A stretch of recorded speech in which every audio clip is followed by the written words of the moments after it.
प्रणाम भगवान। ओम श्री गुरुवे नमः।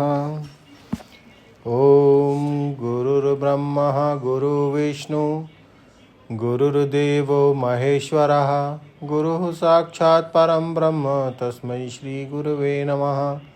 ओम शांति शांति शांति। ओम ब्रह्म ज्ञान और इसकी साधना द्वारा स्वामी अखंडानंद सरस्वती जी महाराज द्वारा भगवान मोहन स्वामी जी ध्यान आत्मनि पश्यन्ति की व्याख्या कर रहे थे। स्वामी जी कहते हैं कि और एक प्रक्रिया ध्यान की सुनाते हैं। पाँव के अंगूठे में ब्रह्म का चिंतन किया जाता है और ऐसा मत भी हमको मालूम है कि गुदा के पास ब्रह्म का चिंतन किया जाता है। मूत्र इंद्रिय के पास ब्रह्म का चिंतन किया जाता है। अलग अलग पंथ हैं, हृदय में, कंठ में, आज्ञा चक्र में, उसके बाद श्याम तिल में, त्रिकुटी में, बंकनाल में, भंवर गुफा में, सहस्रार में, शून्य शिखर में, ब्रह्मरंध्र में, नेत्र में, नाक की नोक पर, जीभ की नोक पर ब्रह्म चिंतन कैसे कैसे किया जाता है, यह सब हमको मालूम है। पर अब आपको यह सब तमाशा जानने की कोई ज़रूरत नहीं है। मैं 17-18 बरस की उम्र में साधुओं के चक्कर में आया। अब वहाँ कोई पैसा कमाने की विद्या हम थोड़ा ही उनसे सीखते थे, उनसे तो यही सब सीखते थे। एक विद्या आप देखो, भावना से डरना नहीं।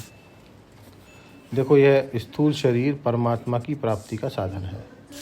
यह शरीर धन्य है जिससे परमात्मा मिलता है। वैराग्य के लिए तो इसके दोष बताते हैं और साधना में उत्साहित करने के लिए इसके गुण बताते हैं और अंत में गुण दोष दोनों का अपवाद कर देते हैं। अध्यारोप अपवाद्याभ्याम निष्प्रपंचम प्रपंच्यते। वैराग्य कराने के लिए शरीर में हड्डी मांस चाम बताते हैं और साधन कराने के लिए इसको दुर्लभ बताते हैं। इस दुर्लभ शरीर से साक्षात्कार के साधन के रूप में भावना बड़ी ऊंची चीज़ है।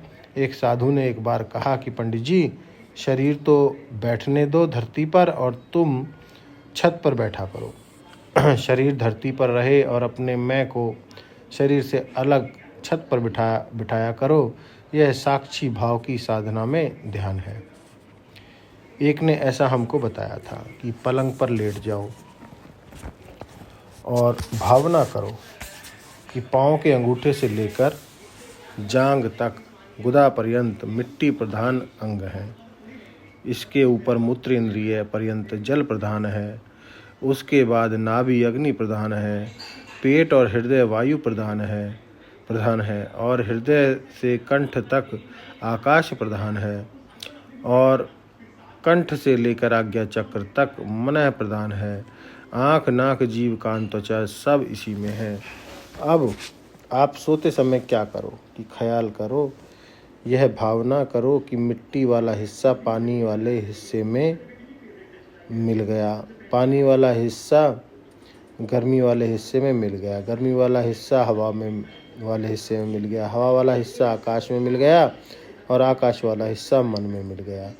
आज्ञा चक्र के ऊपर बुद्धि वाला हिस्सा और उसके ऊपर सहस्रार चक्र तक बहुत विलक्षण जीवात्मा बैठा हुआ है और जीवात्मा के भीतर के मैं परमात्मा जगमग जगमग विराजमान है। उसमें ना कोई नाम है ना रूप है। सुरति बिरौलिया छाई निज देश।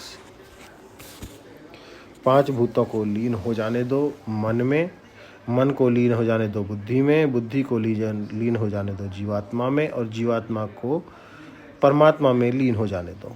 मैं परमात्मा से अभिन्न हो गया। लेटे ही लेटे पलंग पर परमात्मा से मिल जाओ और सो जाओ। ये तो बहुत बढ़िया साधन हुआ। सोते ही सोते हो जाएं, कुछ करना ना पड़े तो लोग बहुत खुश होते हैं, क्योंकि तुम्हारे कर्म तो ईश्वर को पाने के लिए थोड़ा ही हैं, वे तो पैसा पाने के लिए हैं, भोग पाने के लिए हैं। इस साधन में भी एक सावधानी रखनी चाहिए। ऐसा सोचते सोचते सो गए और जब नींद टूटे तब क्या करें कि फिर से हम परमात्मा के जीवात्मा में, जीवात्मा से बुद्धि में, बुद्धि से मन में, मन से आकाश में, आकाश से वायु में, वायु से अग्नि में, अग्नि से जल में, जल से पृथ्वी में और पृथ्वी से शरीर में आए और फिर सारा व्यवहार करें। और फिर जब सोवें तो फिर वैसे ही सोवें। थोड़े दिनों के अभ्यास के बाद तुम्हारी सुषुप्ति समाधि हो जाएगी। यह साधन का महात्म्य ज्ञान हुआ। देखो, व्यक्तित्व को लेकर यह बात हुई। जागृत स्वप्न सुषुप्ति वाली बात और पंचकोश वाली बात, ये दोनों स्रोत है। तो पहले जो कार्य कारण का विलय बताया था ना, वह भी स्रोत है। स्रोत पद्धति है, कौन सी कार्य को कारण में लीन कर दो। और तुम जागृत स्वप्न सुषुप्ति के दृष्टा, पंचकोश के दृष्टा, पंचभूत के अंतर्यामी, यह स्रोत प्रक्रिया है। अवस्था त्रय, पंचकोश विवेक, कार्य कारण में लय, दृष्टा दृश्य विवेक, यह औपनिषद प्रक्रिया है सबकी सब। और ये जो आखिरी बात बताई है, यह तंत्र की प्रक्रिया है। इस प्रक्रिया का नाम तांत्रिक विधि है। ध्यानेन आत्मनि पश्यन्ति केचिद आत्मानं आत्मना, अन्य सांख्येन योगेन कर्म योगेन चापरे, अन्ये तु एवं अजानन्तः श्रुत्वा अन्येभ्य उपासते, ते अपि च तर्हि अन्यतेव मृत्युम श्रुतिपरायणा। तो व्याख्या को आगे बढ़ाएंगे भगवान अगले सत्संग में। ओम शांति ही शांति ही शांति। प्रणाम भगवान।